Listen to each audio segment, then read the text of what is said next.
I'm going to start the record button. So thank you everyone for joining us tonight.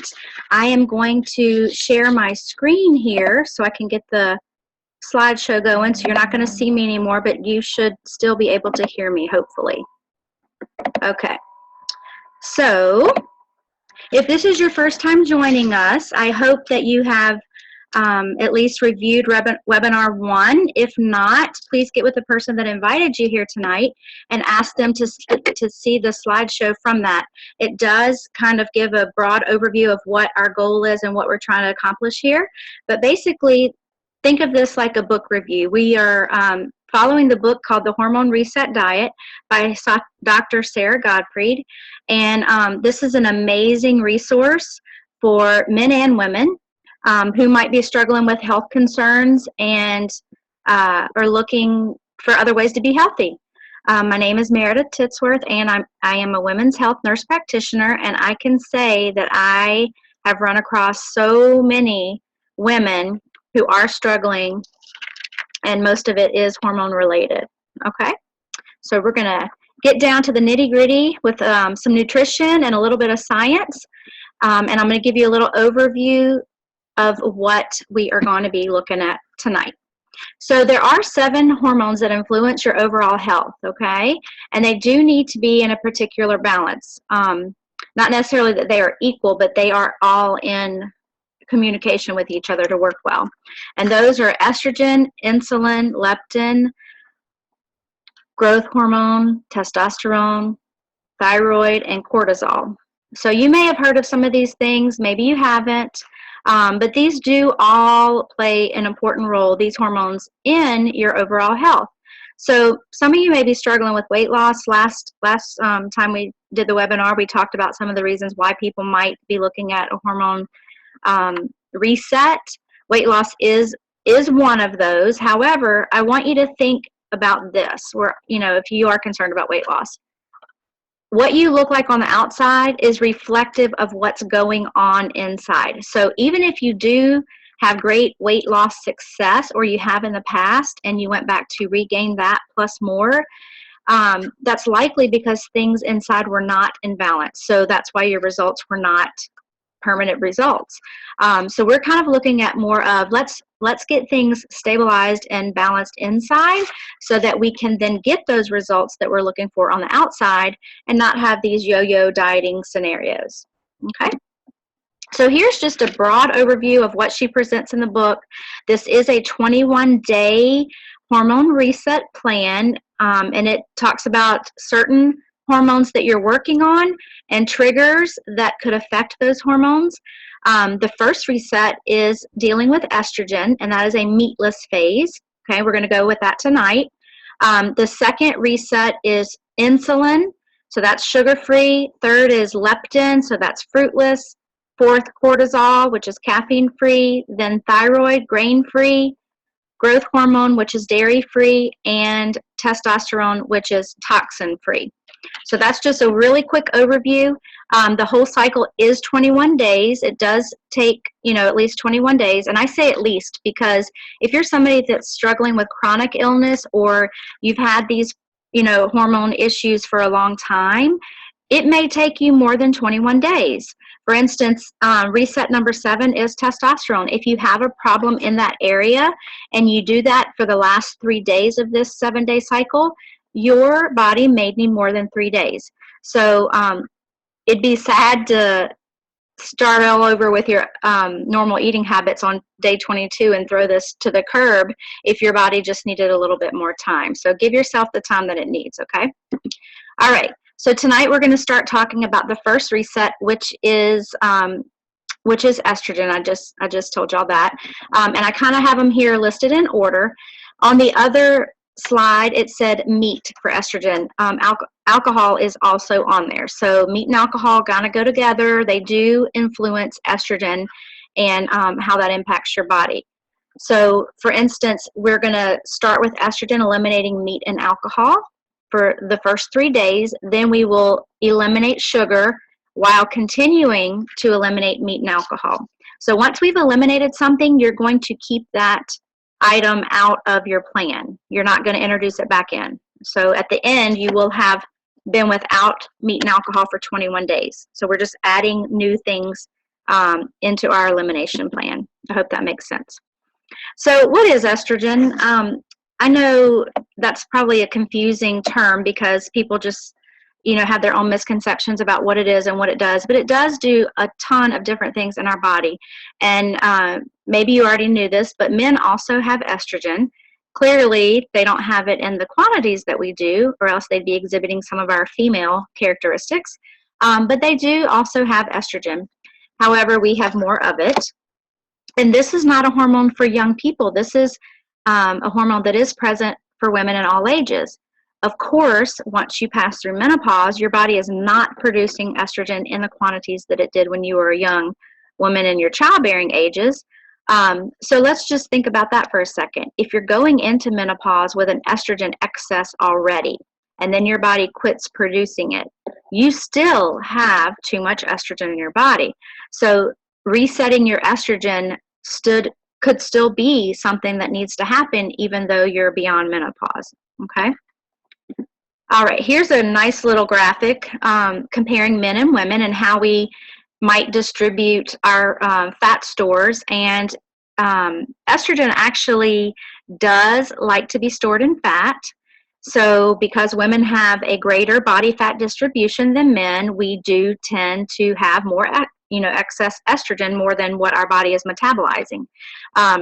So you may have often thought that men can lose weight faster than women. I know that's typically true, but think of it like this. Estrogen is something that might inhibit us from losing weight. If we have more fat, we have more estrogen. Therefore, it could make us take a little bit longer than our male counterparts. Okay, estrogen and progesterone kind of go a lot together. They should be in balance, not equal balance, but there's a certain ratio that we like to see. And too much of one or the other will eventually cause you health problems. You may not see it right now, but this may be something that's cumulative over a course of time. You may see a lot more health problems. And too much estrogen is the main reason that most women often are failing to lose weight or having long-term weight loss success without putting the weight back on. And too much estrogen, we already saw from the previous slide, will cause weight gain because you have more fat stores, and that is where it is stored. Estrogen dominance is a term that we usually refer to when someone has too much estrogen. That means you have too much of it and not enough progesterone to counteract it. Some of the major things that can happen with estrogen dominance: allergies, seizures, irritability, insomnia, migraines, several female cancers, thyroid problems, decreased libido, depression, heavy cycles, a lot of things that you hear women complaining about all the time. And ironically, they might all have the same cause. So why did this happen? Why are we like this, and what has happened to us to put us in this predicament? There are several causes. Stress, and I'm sure nobody on the call can relate to that, right? Stress is certainly not causing us to be overweight and have this excess estrogen. It really does. Food choices that we make, there are certain foods, like we mentioned, meat and alcohol, that can trigger the estrogen to increase. So that could be food choices causing that. Insulin resistance. Whether or not you have diabetes or not, you could have an impaired insulin resistance. So that could be a problem right there. If you've had an early cycle, and of course nowadays with girls entering puberty so much earlier than they did before, early menstruation is probably very common now, but that's not the norm. But if that did happen to you, that could be why you have so much estrogen in your body now. Obesity, that goes without saying. We've already talked about the fat stores. If you've never had a child, now that's not somebody who's 25 necessarily. We might be talking about somebody who's 40, 45, and has never had a child. Then their body has been with estrogen longer than someone who has endured, 9 months of pregnancies where you're not producing estrogen. So that is actually a risk for estrogen dominance. And late menopause. Again, your cycle started early and it's ending very late. You're exposed to estrogen for a lot more number of years. And we'll go to the next slide. Okay, estrogen is very sensitive to the effects of meat and alcohol. I kind of touched on that earlier. Both of these are going to raise estrogen in your body. Meat today is very different from the meat that we had years ago. It does contain hormones, and of course, I'm not talking about some of the products that you can find that are hormone free and all of that kind of stuff. But typically, most of them do contain hormones and also bacteria. And the bacteria lives in the fat.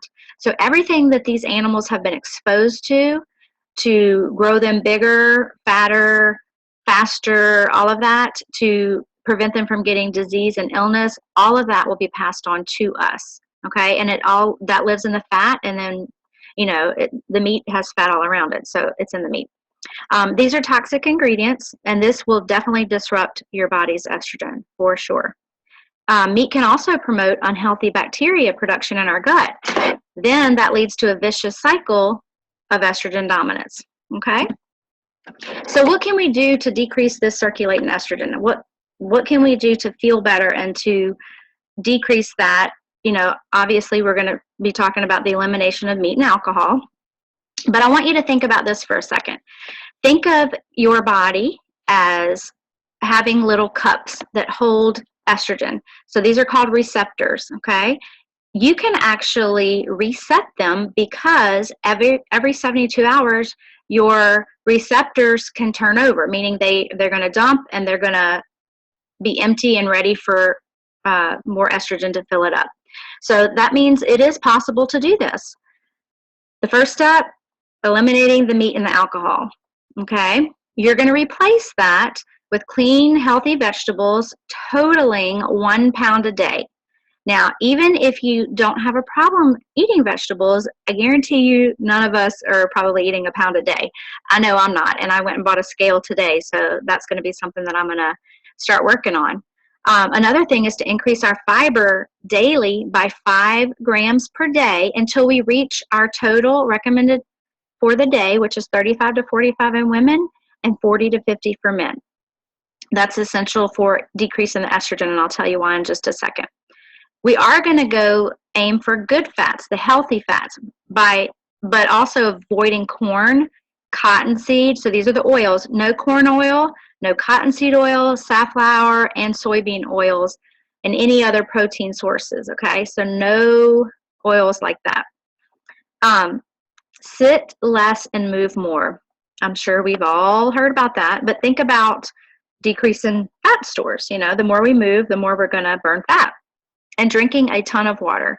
And just so you know, I have patients all the time that would tell me, oh, I drink a lot of water. And I would say, just for fun, why don't you go write it down over the course of 2 days, because that'll give me a good little average. Write down how much you're drinking. Every time you have 8 ounces, write a little tick mark. And then at the end, I want you to tell me how many ounces you have for the day. And all of the time, they would come back and say, they had 3 or 4 glasses. Well, I'm just here to say that is not a ton of water. And the recommended allowance varies from person to person.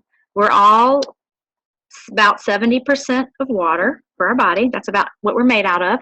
And you may have heard the old saying that you need 8-ounce glasses of water. But obviously, if we all weigh a different amount, that wouldn't be true for everyone. So a good rule of thumb is to take your weight and divide it in half. So for instance, if you weigh 200 pounds, divide it in half.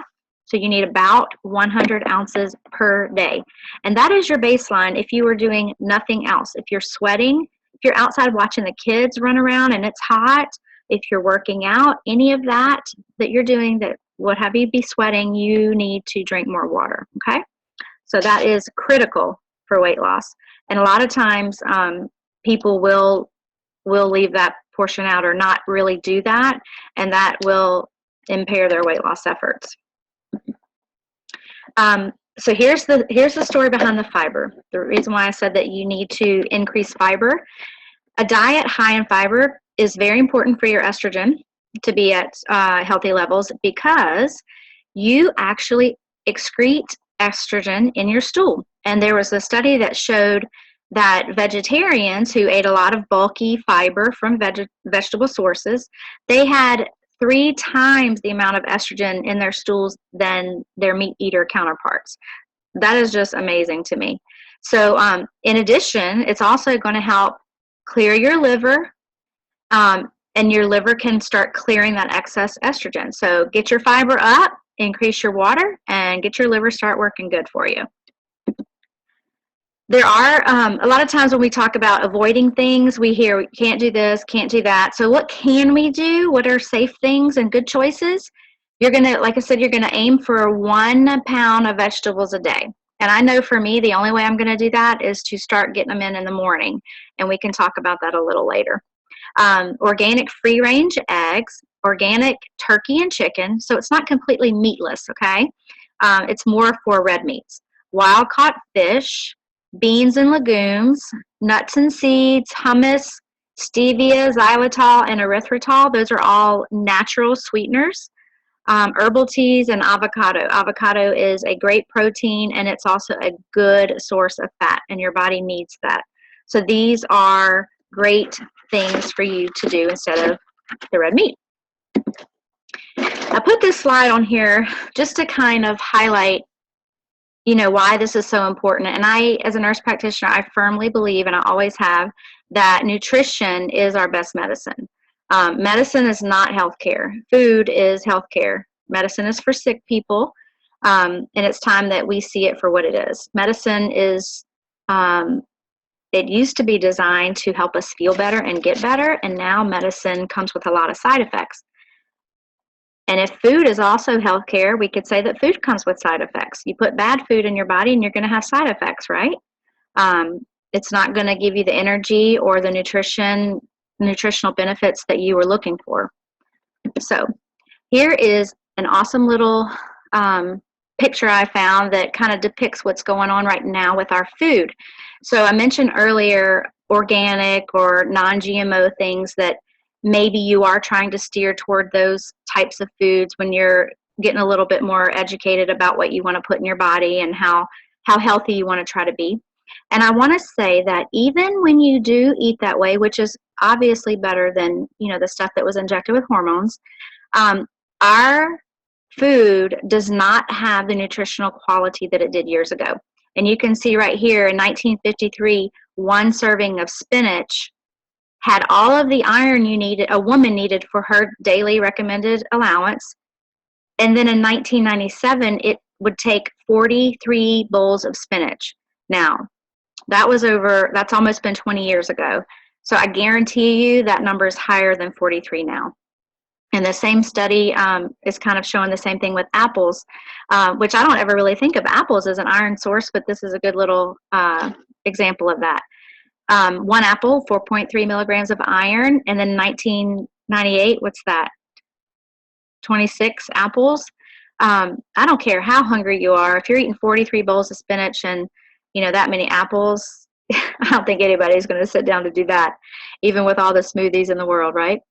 Our soil does not have the nutrition that we need. So even organic stuff and all of that, it's still the same soil. We have pesticides and chemicals and things like that has made our soil not rich in the iron and the other things that we need.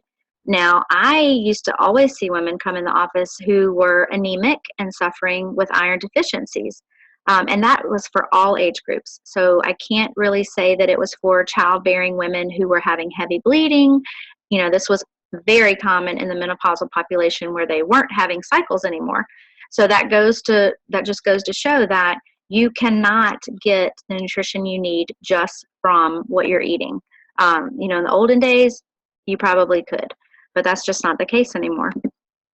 So with that being said, with estrogen, the book also mentions certain nutrients that are essential when you are trying to combat this estrogen imbalance.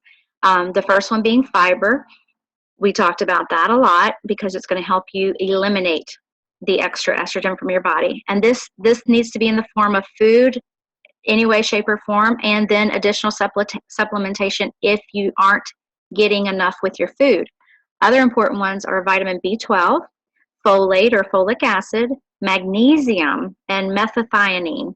Magnesium is a huge problem for people of all ages right now, and that tells me that is a it's a food issue because our foods just are not having the magnesium quantity. And when I found those pictures on the iron, I did see a lot of additional ones for magnesium. The differences between years ago and now, that's just something that is not found in enough quantity in our food nowadays. If you have to only pick one of those things, it should be fiber, just because of the benefits of helping to eliminate that estrogen out of your body. If you are looking at other supplements, you might want to talk to the person that invited you tonight for any other option. We do have Plexus products that are supplements. They're all natural supplements. And a lot of times you can find several of these things combined into one supplement. Whereas at a vitamin store or something like that, you're going to have to buy the calcium separate, the magnesium separate, the folate separate, the vitamin B12 separate. So that, that does tend to add up. And because those vitamin stores do mass produce these things, usually the ones that you find online and are not commercially sold retail, they are a higher quality item. So just do some research on there. If that is something that you might be interested in, ones that you might want to include during this estrogen reset could be the X Factor vitamin that does have aloe in it. Aloe will increase your absorption of every nutrient you put in your body by up to 300%. And this vitamin has folate and B12. BioCleanse is a product that is for helping to increase that magnesium deficiency. Also, there's Accelerator Plus and Boost, both of which have added B vitamins in addition to B12 and the folic acid. Another product is a 96 protein powder. It's an all-whey protein powder with B12, folic acid, and magnesium. So it's another good source. Again, just talk to the person that invited you. But if you can only do one, again, the book says fiber is the most critical one to increase. All right, so what's next? What do we do now? For this phase, and we're going to be starting this very soon, we wanted to get several webinars in so you kind of know the gist of what's going on and what you will be eliminating. I have created a Pinterest board that does have lots of recipes for things that you can eat during each of those phases. So go see if you can find me on Pinterest. The board is called Hormone Reset Menu Plans. You may pull up a menu that has grain or dairy in it, so clearly that would not be one that you would use at the end of the reset. It would be something that you might would want to use at the beginning when you're just eliminating meat or alcohol. So just keep that in mind.